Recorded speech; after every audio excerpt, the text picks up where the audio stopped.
The reality is, sales is what separates amateur real estate investors and agents from professionals. Sales is what can take you from getting rich in real estate to getting wealthy. And sales is what I'm diving into today, something that I hated for so long. And now I've been able to build sales teams that close deals while I sleep. Without further ado, let's get into what I call the $1 million real estate sales blueprint. So if you guys are new to the channel, my name is Ruud-Johnson. I founded HelloPad at 19, shortly after dropping out of college at Azusa Pacific University in LA. HelloPad was a real estate-based company in Washington that I've grown up to $3.5 million per year in revenue, using all the tactics and tips I share here on the channel, and not just doing that revenue, but doing a large number in profit as well. And I don't say all this to brag. I say all this because the reality is, being 19 and 20, you have to do something right to get your business that big. And one of the things I eventually figured out is, even though I'm not the best at sales and I don't love sales, how do I build a team of sales killers around me so I can build the business of my dreams? To start this video, you guys, I want to take you to one of my favorite quotes of all time, which is revenue cures all, right? In business, we always have so many ideas and thoughts and beliefs, and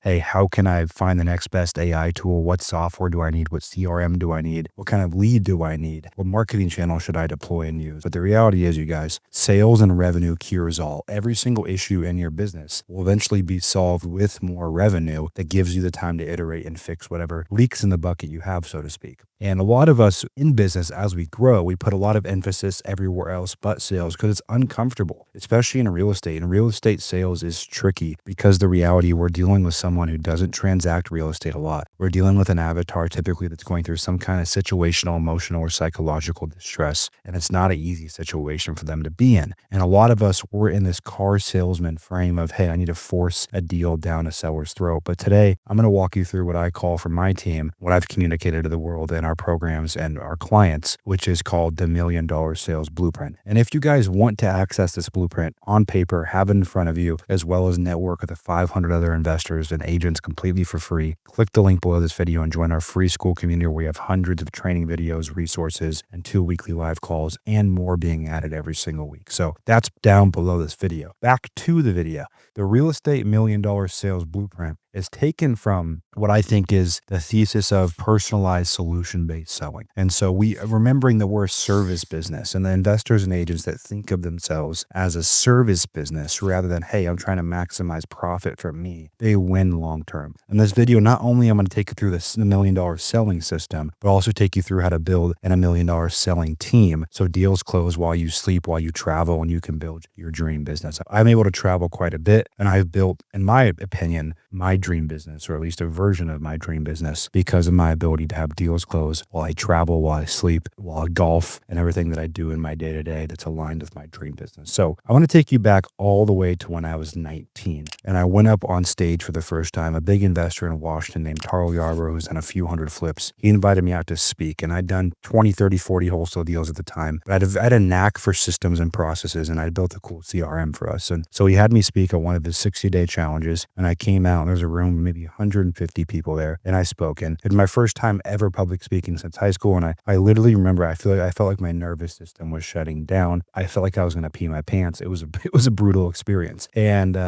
palms sweaty, shaking. Everyone in that room knew I was scared to death. And now, the last time I spoke was 2 or 3 months ago in front of a couple hundred people, and I had no issues. I was excited for it. I didn't even put together a presentation. I spoke all day. And that story is those two are about 7 years apart and dozens of times speaking on stage. And I say that to drive home the fact that so much of this is reps. So much of this is reps beyond tactics. Tactics are important, and it's very important that you're improving tactically, but tactics are 10% of this. 90% of this is effort, sheer volume of output, sheer volume of reps, the amount of sales calls you've taken, the amount of sellers that have told you to F off. So that's the first part of the selling system, is understanding that so much of this, 90% of this, is about reps and being told to F off and time in the seat beyond tactics. The first thing you guys have to understand in real estate sales is the company that provides the better solution wins. And so many of you focus on price point and what do you want and negotiating, trying to drive a number down their throat. And not enough of you guys ask leading leading questions. And there's 4 pillars of motivation in a real estate sale: price, condition, timeline, and motivation. And everything that we do, both objections that we handle from sellers and what questions that we ask them, should be leading questions around those 4 pillars. So if a seller asks me, hey, Cole, you called me, make me an offer, I'll say, that's amazing.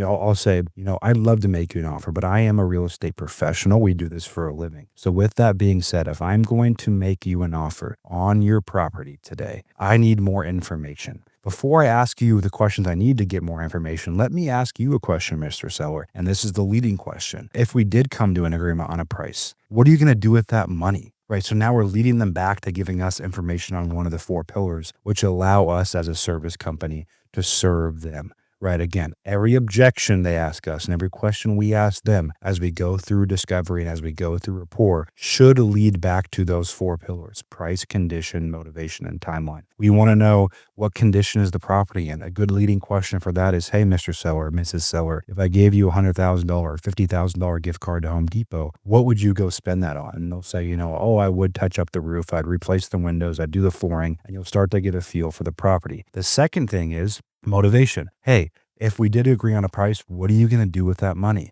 Oh, I'm going to move across country to Alabama and be closer to my grandkids. Motivation. Then the third thing is timeline. Hey, if we did agree on price, in a dream world, how soon are you moving out of this home?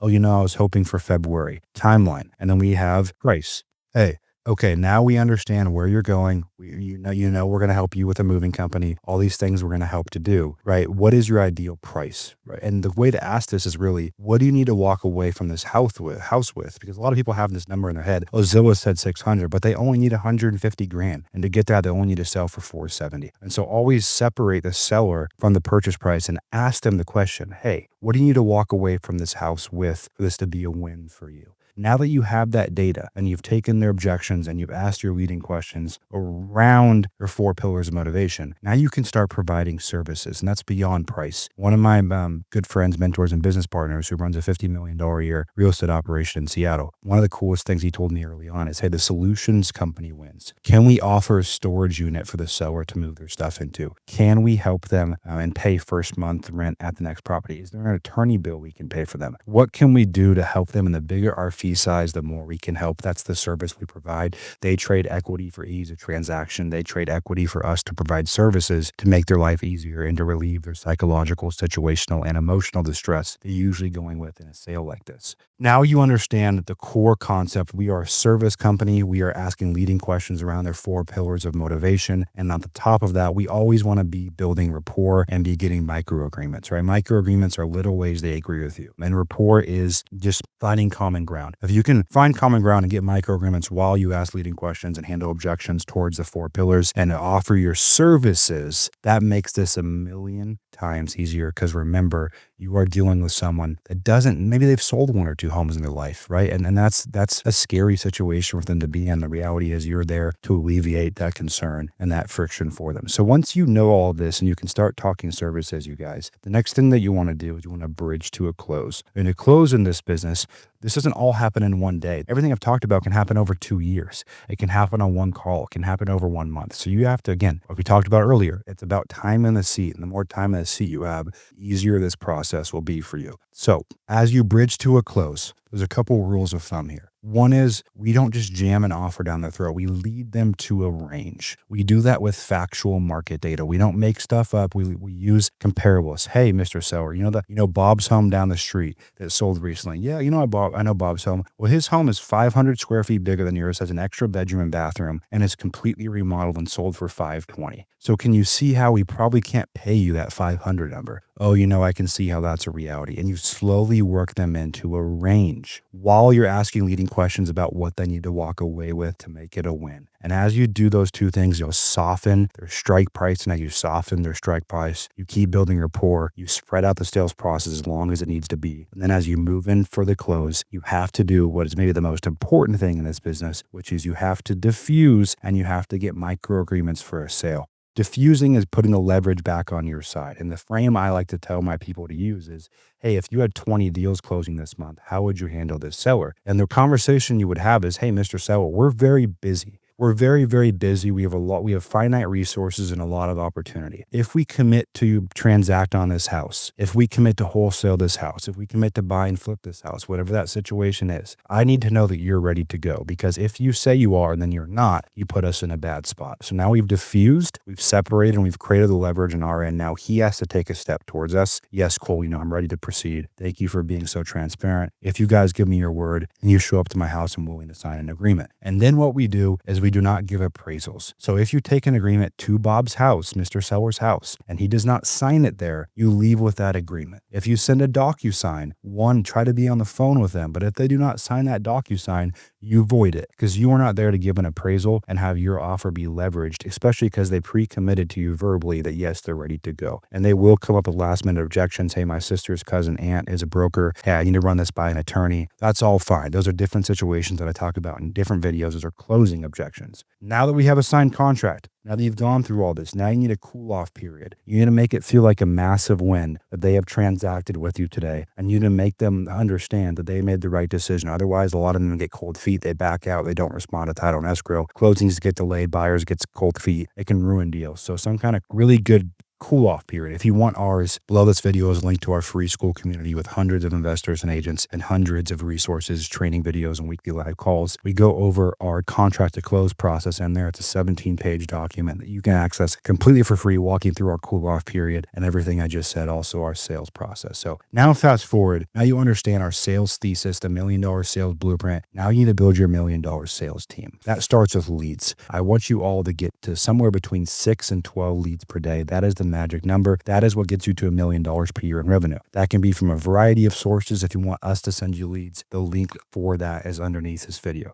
Taking it a step further, the first position you need to hire is a lead manager, someone to manage your pipeline day in and day out, triage opportunities, and make sure you are working with the most motivated prospects. The second thing you need to focus on is an acquisition specialist. If you're an agent, this would be more of a listing broker that's responsible for follow-up. You still want a lead manager, but if an agent, more of a listing broker responsible for follow-up, nurturing the pipeline. And again, all the trainings for all these roles and the way to hire them are on my YouTube, but also in our school community for free below this video. But those are the two rules. So now you have the $1 million sales blueprint and the $1 million sales team. Some critical metrics, you guys. In this business, for cold call leads, 1 out of about 40 leads should be a deal, either a listing or an off-market deal. 1 out of about 22 direct mail leads should be a listing or off-market opportunity. 1 out of about 10 to 12 pay-per-click leads should be a listing or mail opportunity. 1 out of about 25 Facebook leads, and 1 out of about 15 SEO leads. Those are the numbers you want to target. You want to be at somewhere between the 3 and 6x return on ad spend. So every dollar you spend in marketing, if you run the sales blueprint, your sales team the right way, you should be about 3 to 6x in return on ad spend. If you're below a 3, that's the red light zone to fix something. If you're at or above 6, you should be spending more because you're literally printing money. Other metrics to look at, I would want to see about 5 to 10% of leads that come in turn into an appointment or an offer made. So if you have 100 leads come in, that should convert to 10 appointments or 10 offers. And out of those, 10% of those should turn into deals. So for every 100 leads you get, you should have 10% offers, 10% deals, and really good investors and agents are double or triple that. That's a baseline rule of thumb to follow. The reality is, you guys, sales in this business cures all. You cannot build an amazing real estate business without a great sales process. And if you want to build something big where you can delegate and build real wealth, a real real estate sales team, I always say you can get rich in real estate doing deals. You get wealthy building a process, a system, and a team. That's what makes you a business owner, a business professional, and not just a hustler. If you guys are new to the channel, make sure you subscribe to the channel here for weekly videos like this. And again, all the resources I mentioned in this video are underneath, all the free access to our materials and resources. If you want us to do lead generation for you, that's down below as well. And until the next video, just remember, you're only one deal away.